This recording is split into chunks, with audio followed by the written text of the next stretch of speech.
So guys, naka-sold out na tayo. Ayan, panguwi natin yung mga karne.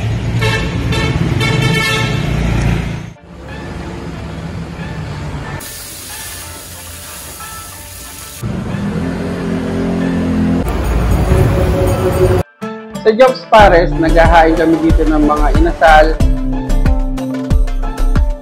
pares, overload, shawarma rice, pork silog, meron tayong top silog, grilled liempo, grilled pusit, pork barbecue,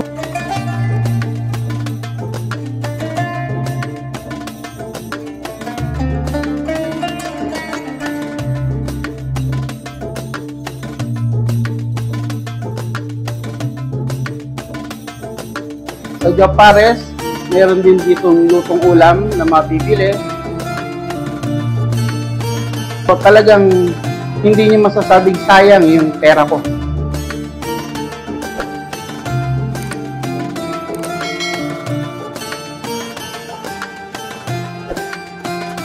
So, talagang mabubusog kayo. At dahil nga may negosyo, sigurado ang pag-asenso.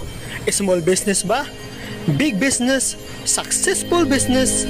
Let's PBH. Promote your business here. This is your business inspiration.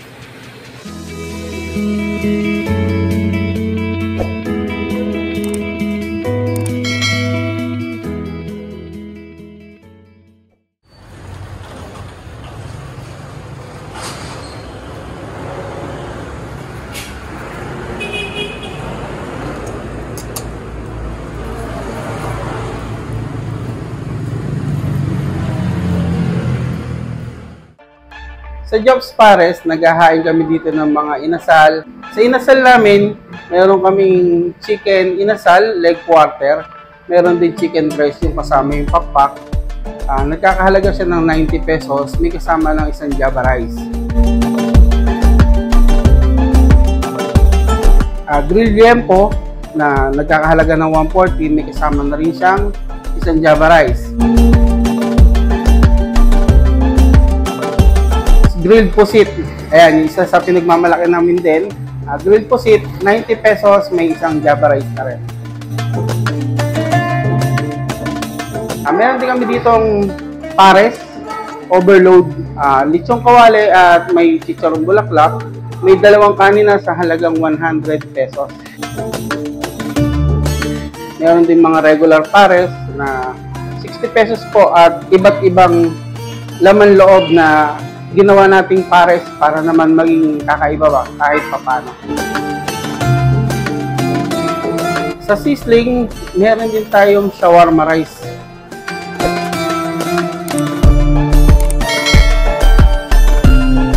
Iba't ibang mga sizzling, gaya ng mga tapa. Yung top silog natin, kami mismo o tawagin na natin homemade. Kami mismo yung nagmamarinate at pinapalambutan bago namin i-serve sa customer. Pork silog, makikita nyo naman kung paano i-serving namin. At sa halagang 90 pesos, meron na kayong pork silog. Marami pa kaming ibang mga silog meals na talagang sulit. Talagang sulit sa halagang 90 pesos. 70 pesos, nag-start siya ng 70 pesos, 90 pesos, pero talagang hindi niyo masasabing sayang yung pera ko. Hindi niyo masasabing sayang yung pera ko, talagang mabubusog kayo sa halagang 90. Kasi alam ko naman, ang tao ngayon, kahit pa paano naghahanap ng sasapat na pagkain sa pera nila. Sa Jobs Pares, meron din ditong lutong ulam na mabibili. Sa halagang 35 pesos, meron ka ng gulay, 35 pesos nagsisimula, at 50 pesos sa mga karne, manok na may sauce natin, gaya ng mga menudo, mechado, apretada, caldereta, basta etc. Mga lutong ulam na halos araw-araw lahat ay bagong luto.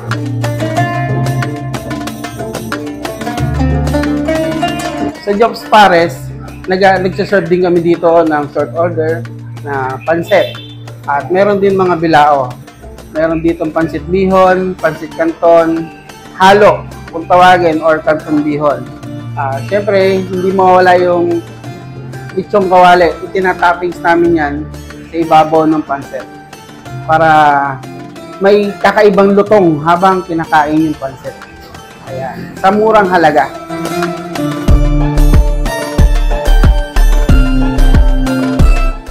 Ako nga pala si JB Gonzalez, isa sa owner ng Jobs Pares, at kasama ko rin dito yung misis ko na si Ami.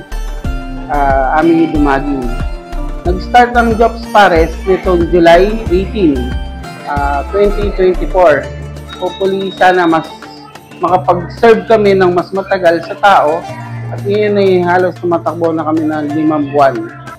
Sa Jobs Pares, kami din yung mismo nakatao.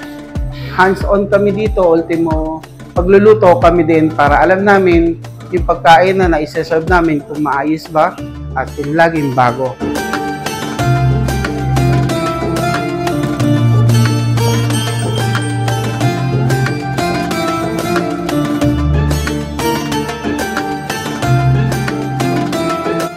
Sa inasal naman natin, sa mga chicken inasal, minamarinate natin mabuti yan. At hindi lang kalahating oras nating minamarinate, minsan inaabot ng isang araw. Hindi natin sineserve ng hindi siya nakamarinate ng maayos. Mahirap kasi yung magbibigay tayo sa customer ng nakita mo lang na pumahid yung kulay ng konti, yung lasa mukhang okay na. Mas maganda yung talagang nanunuot sa laman yung lasa. Sa pag-iihaw naman, ilalayo natin yung apoy, yung baga, yung uling, masyadong dikit sa manok para hindi kagad siya masunog. Mahirap naman kasi kung makapag-serve tayo ng hilaw o sunog, tapos hilaw ang loob.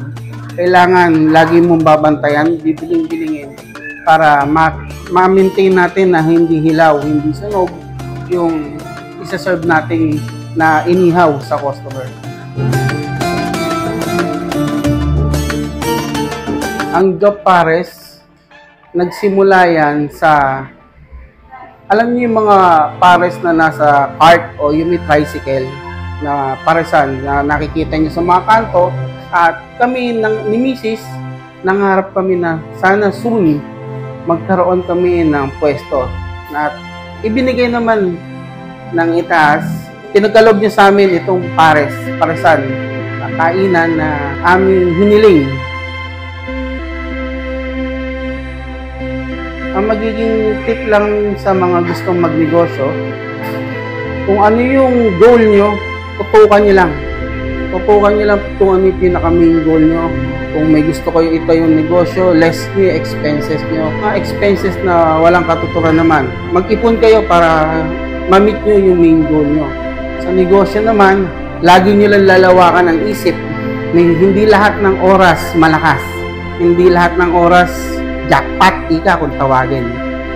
May time na mahina, may time na hihina yung loob mo na parang ayoko na. Parang may mga ganong pakiramdam. Lahat ng negosyante nagdadaan dyan. Pero isa lang masasabi ko sa lahat ng nagnegosyo at gusto magnegosyo, always think positive. Pagdating sa negosyo, wag na wag kayong mag-iisip ng negatibo. Huwag kayong mag-iisip na minsan pag humina, bukas ayoko na. Huwag ganon. Kasi pag iniisip niya, no, sumagi sa isip niya na susuko na ako. Pag sumuko kayo ngayon at sumubok ulit kayo ng bago at nakaramdam na naman kayo ng parang mahina at ayoko na, uulit at uulit lang, hindi ka mag-grow. Kaya laging always think positive para sa negosyo, para rin sa inyo. Sa pakikisama naman sa tao, sa mga staff, lagi ka lang nakangiti. Huwag na huwag niyong pagagalitan ang tauhan niyo sa harap ng customer. Bakit? Lumagay man kayo sa katayuan nila, masakit. Ang tauhan niyo, ituring yung pamilya niyo. Huwag na huwag niyong murahin. Ang tauhan niyo, patulong niyo sa negosyo. Hindi niyo alila. Hindi sila tauhan lang. Sila ay kapamilya niyo. Yan ang ituring niyo sa kanila. Bago maitayo ang Job Pares, noon ay isa lang ako dishwasher sa restaurant, all around helper, at nangarap matutong magluto, at ibinigay naman ni Lord sa atin. At ang isa pang pinangarap ko ay kung paano tayo hindi magiging habang buhay na mamasukan. Sinubukan kong magtayo ng sarili negosyo sa pamamagitan ng Jobs Pares, at siyempre nagkantin din kami sa Laguna, concessionaire. Ayan. Tapos nagtayo tayo ng paresan. Sa experience ko lang, kung dati kung ano ka noon, huwag kang tumigil na mangarap. Habang nangangarap ka, unti-unti mong tuparin at pagsumikapan. Yung dating dishwasher noon, naging kusinero, at ngayon lumalaban bilang business owner na sana ay yumabong pa ng yumabong. Sa mga makakapanood ng video na to, at sa mga gustong makatikim ng aming mga niluluto dito sa Jobs Pares, matatagpuan nyo kami sa Tuktukan, Giginto, Bulacan. Malapit kami sa Victory Oil, sa Kundangan Building. Papasok kami papuntang Panginay. Ayan, dyan nyo kami matatagpuan. Makikita nyo ang Jobs Pares. Store hour po ng Jobs Pares ay 8 AM hanggang 9 PM. At bisitahin nyo na lang po ang aming Facebook page, Jobs Pares Kainan, para sa update po. Kasi may plano po kaming magbukas ng 24 hours soon.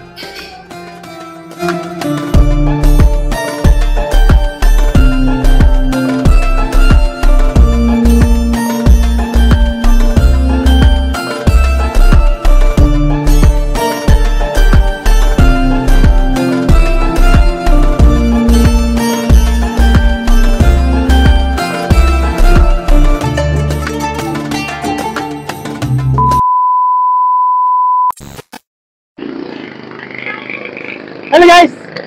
Hello mga ka-inspirasyon! Welcome po dito sa Jobs Pares, na kung saan meron po silang pares at sisling at saka mga lutong bahay. So, samahan niyo po ako pang tikman ang kanilang mga special na mga menu. So, tara! So ngayon, titikman natin ang kanilang mga menu na kung saan ito, mga nakalatag na.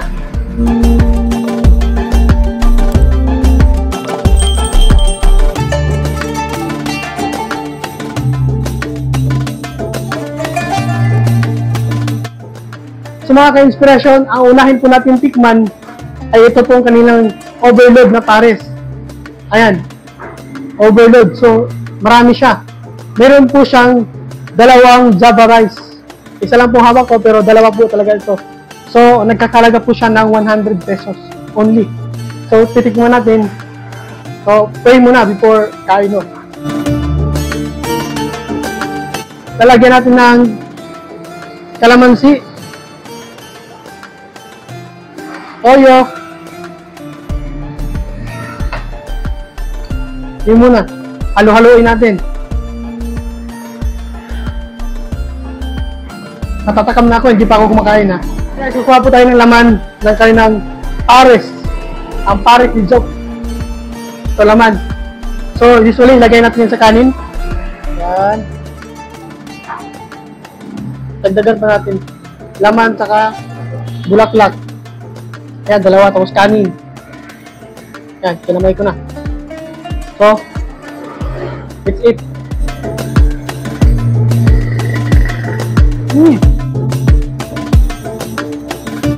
Sulit yung 100 mo dito. Promise. Yung Jobs Pares nila, laman, saka bulaklak, at dalawang Java rice, yun po ay overload. Bukod sa kanilang overload na may dalawang Java rice, meron din silang regular na pares. Ito din ang laman niya. So yung regular pares nila, talagang laman ng baka. Ayan. Tsaka isang Java rice. So 60 pesos lang po yun. So titikman natin. Ito na. So papakita ko sa inyo. Ayan. Ayan, baka po yan ha. And so, first bite sa regular nila na pares.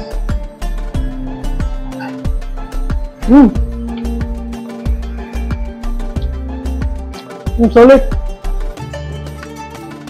Kaya na paghaluan ng kanin. So, lagyan natin sa kanin yung laman. Ayan. Ayan po. Ayan. Ayan. Kainin ko na.